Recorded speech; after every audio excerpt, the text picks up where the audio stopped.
네, 오늘도 미래캐스터와 함께 미래의 생활 업데이트 해보시죠. 자, 오늘은 결혼 표준 모델이 어떻게 달라지는지를 보면서 우리 결혼의 미래 같은 것도 생각을 해보려고 합니다.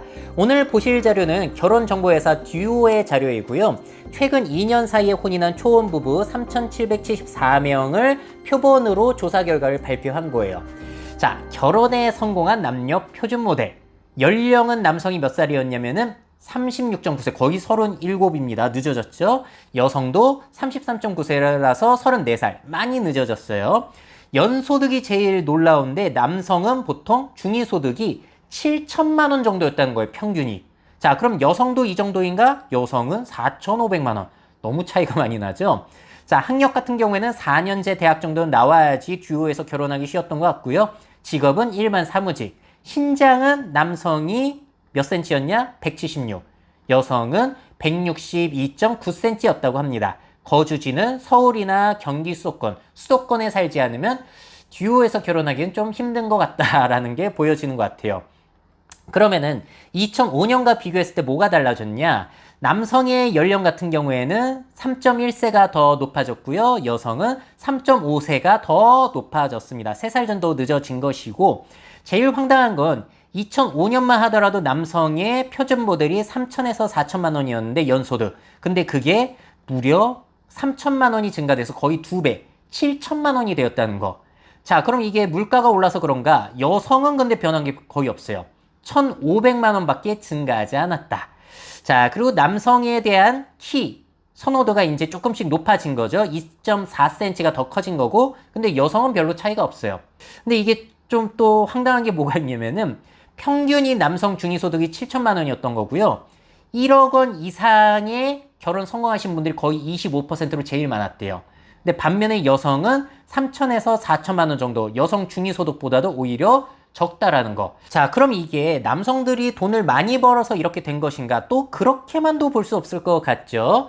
이거는 국세청 자료예요. 나이별 평균 연봉 자료인데 물론 남녀 평균이긴 합니다만 3, 40대 평균 연봉을 보시게 되면은 4, 5천 정도입니다. 그런데 듀오에서 결혼한 남성의 평균 소득은 7천만 원이니까요.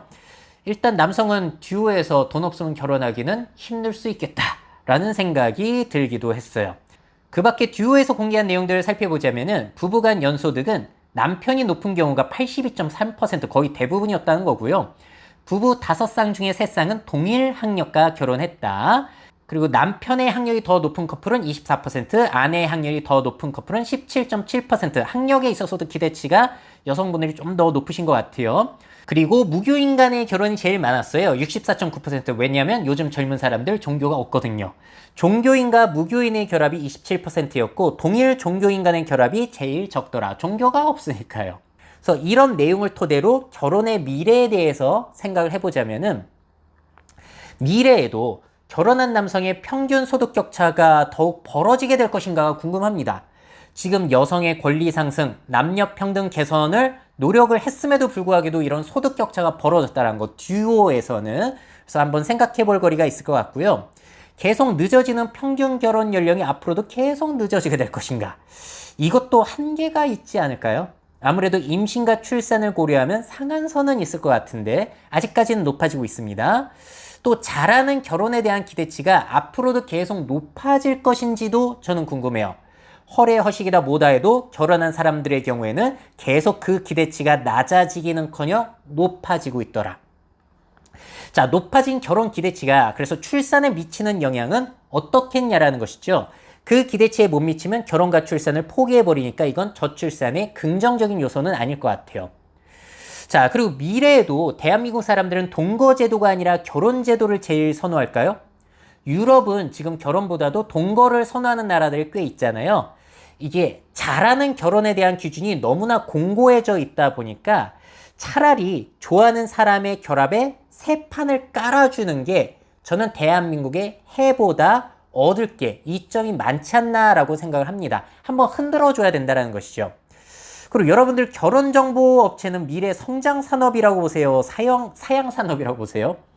일단 결혼을 할 젊은 인구 자체가 줄어들었고 결혼을 필수라고 생각하는 사람 자체도 줄어들었는데 그럼에도 불구하고 결혼에 대한 기대치가 높아진 사람들을 엮어줄 만한 그런 역할은 또 중요해지지 않았나 라는 생각이 들기도 했고, 앞으로 고령화 생각해서 이혼, 사별한 사람들 중장년 결합에도 결혼정보회사에 기회가 있지 않을까라는 생각이 들기도 했습니다. 그래서 역할이 조금은 예전과 달라지지 않을까라는 생각이 들기도 했어요. 물론 오늘 내용은 전체 결혼한 사람들을 대상으로 한 것이 아니라 결혼정보 업체 듀오의 조사 결과이기 때문에 모든 사람들을 대변하지는 않습니다. 자, 그래도 이 자료를 보시면서 여러분들은 어떤 생각이 드셨는지, 그리고 미래 혼인의 모습은 어떤 식으로 바뀌게 될 것이라고 생각하시는지 여러분들의 의견 댓글로 남겨주시기를 부탁드릴게요. 미래 사회 변화를 업데이트하고 싶으신 기업 및 기관, 그 밖에 미래 트렌드 교육이 필요하신 분들은 myf21naver.com 이메일로 연락주세요.